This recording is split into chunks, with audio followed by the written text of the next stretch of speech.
নমস্কার বন্ধুরা, তোমরা সবাই কেমন আছো? আশা করছি অনেক অনেক অনেক ভালো আছো। আজ আমি চলে এসেছি একটা রান্না নিয়ে বা রেসিপি নিয়ে। সেটা হচ্ছে খুবই সহজ একটা রেসিপি, যেটা গরমের দিনে খেতে খুবই ভালো লাগে। করবো আজকে আম দিয়ে টক ডাল। ঠিক আছে,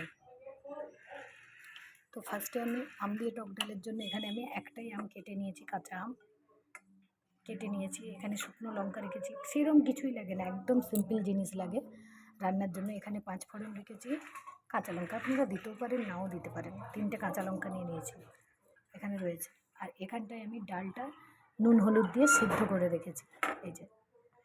ঠিক আছে, তো আমি গ্যাসটা জ্বেলে দিলাম।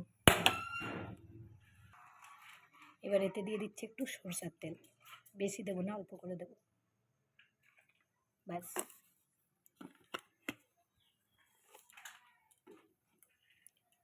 সরষের তেলটা আমার একটু গরম হয়ে আসুক, গরম হলে আমি এতে 5 ফোড়ন আর শুকনো লঙ্কাটা দিয়ে দেবো।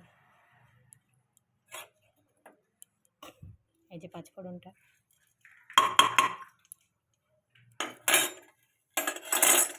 খুবই সিম্পল একটা রান্না, কিন্তু এটা ভাতের সাথে গরমকালে ভাত দিয়ে খেলে খুব সুন্দরই লাগে। এর সাথে একটু আলু পোস্ত হবে, একটু মাছের ঝাল হবে, একটু আম দিয়ে টক ডাল, ব্যাস একবারে জমে যাবে খাওয়াটা।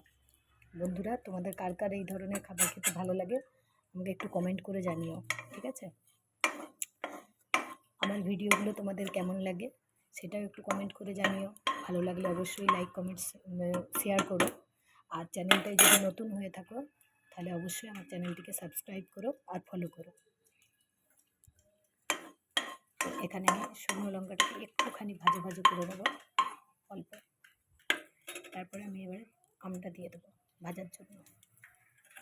অল্পই দিচ্ছি, কারণ আমার ডালটাও হবে দুজনের মতো, অল্পই ডাল করবো। আমাদের বাড়িতে আমরা দুজন থাকি, আর আমার 2 বাচ্চা আছে, তারা অতটা টক ডাল খায় না, তারা দুধ দিয়ে খায়। আর আমি আমার হাজব্যান্ডের জন্যই করছি, আমরা দুজনে খাবো। তো আমি এটাই, আপনারা এখানেও একটু হলুদ দিয়ে ভাজা ভাজা করতে পারেন আমের সাথে। তো আমি যেখানে এখানে ডালের সাথেই নুন আর হলুদ দিয়ে করে রেখেছি, তাই আলাদা করে আর হলুদ দিলাম না। ভাজা হয়ে গেলে আমটা আমার ভাজা হয়ে গেছে, অল্প ভাজা হয়ে গেছে। এবার আমি ডালটা দিয়ে দিই। একদম সিম্পল রান্না, একদম সিম্পল, কিচ্ছু করতে হবে না।